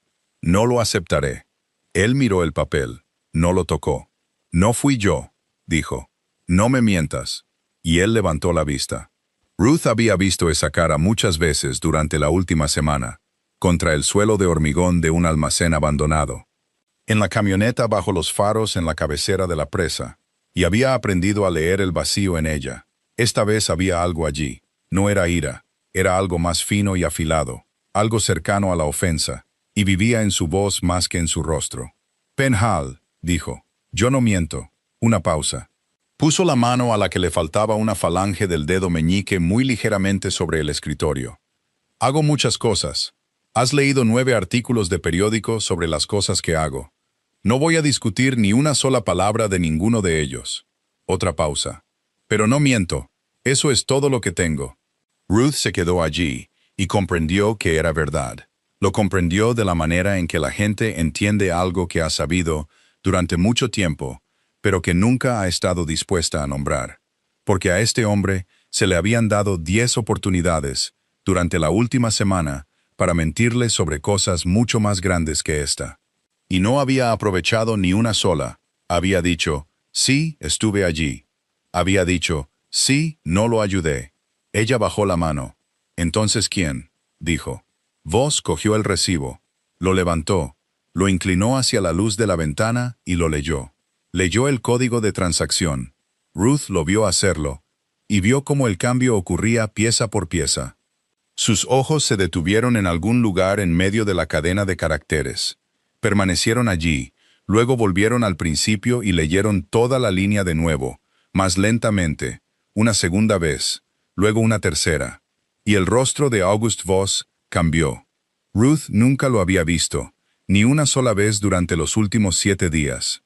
Y más tarde entendería que casi nadie en el mundo lo había visto nunca. No era ira. Había visto su ira en el almacén cuando olió la boca del perro. No era miedo. Sospechaba que este hombre no había poseído ningún miedo que permaneciera entero durante mucho tiempo. Era conmoción. Todo su rostro se vació durante 2 segundos completos, como un edificio que pierde la energía. Y durante esos 2 segundos, Ruth vio al hombre de 34 años debajo de todo, y parecía mucho más joven de lo que había imaginado. El recibo tembló casi imperceptiblemente en su mano. Lo puso sobre el escritorio. No la miró. Miró fijamente el código de transacción como si algo acabara de salir de la pared. Este código, dijo, y su voz había vuelto a su planitud. Pero ahora era plana de una manera diferente. Plana como el hielo que ha formado una grieta, pero aún no se ha roto. No es un código bancario. Ruth no entendió. Es un código interno, dijo. Las primeras 4 letras identifican la cuenta de transferencia. Los 3 últimos números identifican a la persona que autorizó el pago. Levantó la vista y le hizo la pregunta que volvería a oír en su mente cada noche por el resto de su vida. Señorita Penhall, dijo. Tiene una hermana, Delia Penhall, 31 años, cabello rubio ceniza, ojos gris pálido, la hermana mayor de Ruth. Había desaparecido de Ironwood Bay 3 semanas después del funeral de su padre, sin dejar carta, sin responder a ninguna llamada. Y durante 7 años, Ruth se había ido a dormir cada noche, cargando con 2 heridas en lugar de una. La primera era su padre, yaciendo en el fondo de la bahía. Y la segunda era la hermana que se había marchado durante la peor semana de la vida de Ruth, y nunca había mirado atrás. Ruth había construido una Delia egoísta en su mente. Había necesitado a esa Delia para tener a alguien con quien estar enfadada. Delia no se había marchado. Voss sacó los registros inmediatamente en el ordenador de la cocina detrás de la oficina del puerto. Luego giró la pantalla hacia Ruth. Dijo Ruth, miró una fotografía de una tarjeta de identificación de empleado tomada 6 años y medio antes. Pelo negro, gafas de montura gruesa, un nombre que no era el de su hermana. Contable jefe de Voss Holdings. Trabajó para mí durante 7 años, dijo Voss, y pronunció la frase muy lentamente, como un hombre leyendo su propia sentencia en voz alta. Me senté en la misma habitación con ella miles de veces. Miró la fotografía. Me preparaba el café. Delia no había estado atrapada. Ruth tardó un día entero en entender eso, y fue lo más cruel de toda esta historia. Su hermana había entrado en ese lugar deliberadamente. 3 semanas después de la muerte de su padre, una mujer de 24 años que acababa de terminar de estudiar contabilidad en un colegio comunitario se había sentado y había calculado que la única manera de saber quién había matado a su padre no era llamar a la puerta de la comisaría, sino entrar en la cosa que lo había matado y permanecer allí hasta que confiara en ella. Y había calculado correctamente. Necesitó 7 años, no porque fuera débil, sino porque los registros de una organización como esa no existían en un solo lugar. Estaban dispersos a lo largo de 7 años de transacciones. Y su verdadera forma solo se hacía visible cuando alguien tenía los 7 años en sus manos. Necesitó 7 años para volverse indispensable. Esa fue la parte que había calculado. La parte que no había calculado era lo que esos 7 años le harían a ella, porque era buena. Esa era la tragedia. Y Ruth la llevaría por el resto de su vida. Delia Penhall era buena en ese trabajo. Firmaba cosas que no quería firmar, un poco cada semana, un poco cada mes. Y cada firma la llevaba más adentro, mientras que también la acercaba al día en que finalmente tendría suficiente. Limpiaba números que nunca deberían haber sido limpiados. Creó 4 de las 14 empresas fantasma que su propia hermana había expuesto a través de 9 periódicos esa semana. No había estado cautiva allí ni un solo día. Se había convertido en la misma cosa que había entrado a destruir. Y lo sabía, y se quedó, y era una de las personas que mezclaba la comida de los perros. 3 personas, 10 años, el cubo dentro de la cocina detrás de la oficina del puerto. La misma habitación donde Ruth ahora estaba de pie. Voss permaneció en silencio durante mucho tiempo cuando entendió eso. Ruth lo observó y vio que no estaba enfadado. Simplemente estaba recalculando una década entera de su vida usando un nuevo factor. Delia fue quien le dio los registros a Thaddeus Quillian, no como una traición. Había poseído suficientes libros desde la primavera, y los había mirado y había visto la verdad. Su hermana necesitaría 7 días y una ventisca para descubrir que no había ninguna puerta. La policía pertenecía a Quillian, el periódico pertenecía a Quillian, y la mujer que se sentaba en la mesa número 9 cada martes por la noche estaba cazando a Voss, no a la bahía. Si Delia entregaba los registros a un lado, ese lado enterraría la mitad que no necesitaba. Así que hizo lo único que quedaba. Le dio los registros de Voss a Quillian, puso el proceso en marcha y esperó a que las 2 bestias se atacaran mutuamente. Porque cuando 2 bestias se atacan, ambas son arrastradas a la luz. La noche en el hielo no había sido un accidente. Ruth, dentro de esa cocina, sintió que el suelo se inclinaba bajo sus pies por segunda vez esa semana. La actuación en el puerto, el teléfono grabándolo, la pequeña luz roja. ¿Para quién lo estaban filmando? Para ella. Siempre había sido para ella. Delia había conocido el horario de trabajo de su hermana durante 7 años. Sabía que Ruth terminaba su turno a las 2. Sabía que el Corolla de 2004 se había quedado sin gasolina desde el martes. Y sabía que su hermana volvería a casa caminando por el puerto, tal como había vuelto a casa por ese puerto durante 3 años. Había colocado a August Voss en el lugar preciso por el que Ruth Penhall se vería obligada a pasar. En cuanto a los $55,200, Delia nunca los había poseído. Voss señaló los 3 últimos números del código de transacción y lo explicó. Y fue tan simple, que fue brutal. Había retirado el dinero de la cuenta de transferencia de la organización el viernes por la noche en que todo se derrumbó, mientras todo el sistema ardía y ya nadie vigilaba las líneas más pequeñas. Fue lo último que hizo antes de desaparecer por segunda vez. Durante 7 años se había sentado en esa habitación, firmando, limpiando, esperando. Y cuando la puerta final se abrió durante exactamente 4 horas, lo único que se llevó consigo fue la factura médica de su madre. Lo que significaba que 2 partes buscaban ahora a Delia Penhall. Voss Holdings, la organización a la que acababa de robar y vender. Y Priya Ravenel, que había pasado 11 meses sentada en la mesa número 9 y ahora se había dado cuenta de que había un nombre que nunca había introducido en su expediente. Ruth estaba de pie en esa cocina con el recibo en la mano y todo en su vida se reorganizó en 3 segundos. Su hermana no la había abandonado. Su hermana la había utilizado. Y ambas cosas eran ciertas al mismo tiempo y no se anulaban mutuamente. Simplemente yacían una al lado de la otra y Ruth tendría que vivir con ambas. Había una pregunta debajo de todo, en el fondo, y Ruth la vio claramente. Había estado en el hielo durante 40 segundos mientras un vehículo todoterreno aún no había abandonado el puerto. Habían vuelto. Habían barrido con sus faros el lugar donde ella yacía, 2 veces. Si hubieran salido del vehículo esa noche, no habría habido artículo, ni 9 periódicos, solo 2 nombres dentro de un expediente abierto con un dedo. ¿Calculaste eso también? ¿Te sentaste con una hoja de papel y un bolígrafo y calculaste que tu hermana menor podría morir esa noche? ¿Y en qué columna pusiste ese número? Ruth Penhall nunca haría esa pregunta. No porque nunca encontraría a su hermana, sino porque tenía miedo de la respuesta.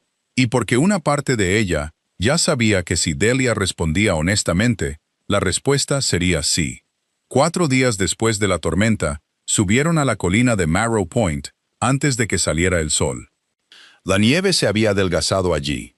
revelando parches de tierra oscura y tenaces matas de hierba que habían sobrevivido a 7 inviernos peores que este. Y cuando finalmente llegó la luz, llegó lentamente.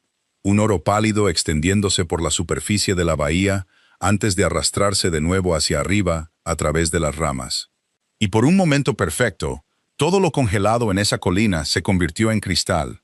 Los dos estaban de pie, uno al lado del otro. No se tocaron.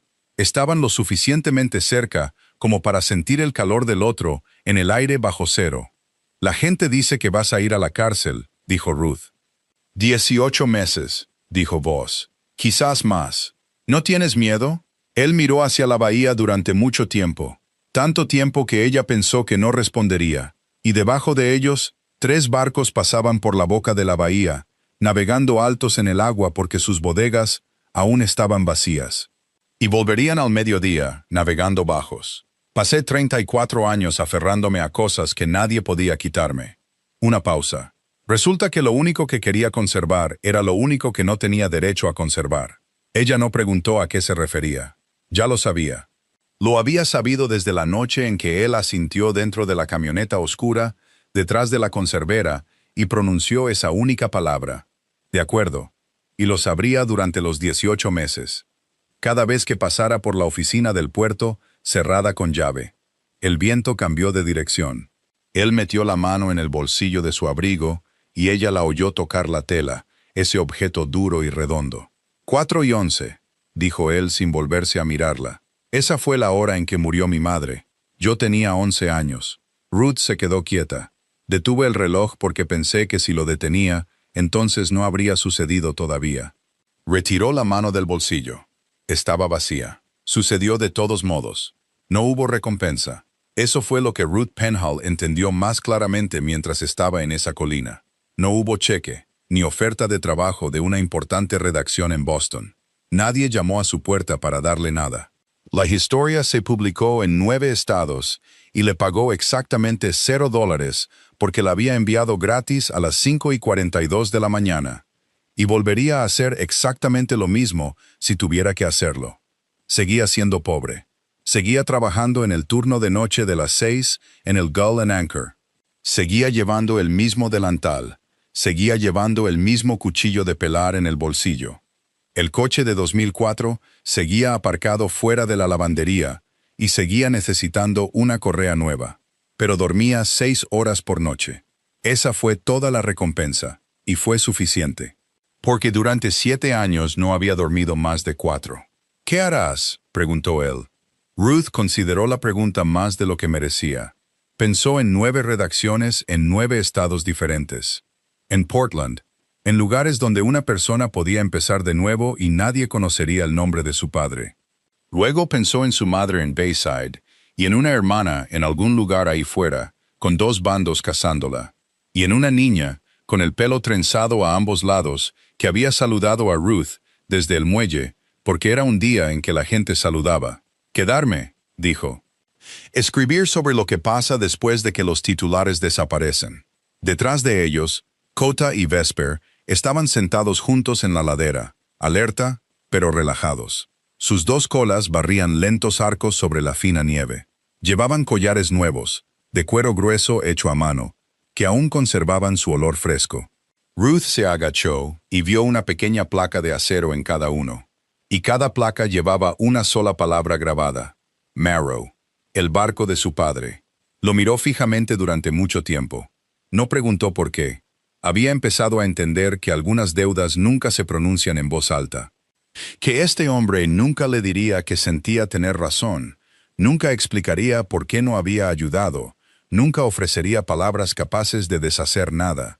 Simplemente llevaba las cuentas, registraba todo con precisión, sin pasar por alto una sola deuda, y las pagaba de la única manera que sabía, con cosas que no requerían palabras. El sol subió más alto. La luz dorada se deslizó de la superficie de la bahía y se arrastró hasta donde estaban. Y las ramas de cristal comenzaron a gotear. El invierno aflojó su agarre. Algunas batallas no llegan con sirenas ni uniformes. Vienen silenciosamente, a través de la presión, del miedo, de la lenta erosión de las cosas que amamos. Hasta que una mañana nos despertamos y descubrimos que el lugar que nos crió ha muerto sin que nadie oyera el sonido de su muerte. Esta historia nos recuerda que el coraje no siempre significa avanzar corriendo. A veces significa arrodillarse junto a alguien que todo un pueblo quiere ver muerto. A veces significa elegir la verdad cuando el silencio sería mucho más fácil, y cuando esa verdad no nos pagará ni un solo dólar. Y a veces simplemente significa negarse a dar un paso más. Si esta historia te ha conmovido, por favor, haz clic en me gusta para apoyar al canal. Compártela con alguien que necesite recordar que la integridad todavía tiene un precio. Suscríbete ahora para no perderte las historias que están por venir. La nieve en Ironwood Bay olvida rápidamente, pero algunas personas no. A veces, quedarse quieto en el hielo, negarse a dar un paso más, es exactamente como la luz encuentra su camino.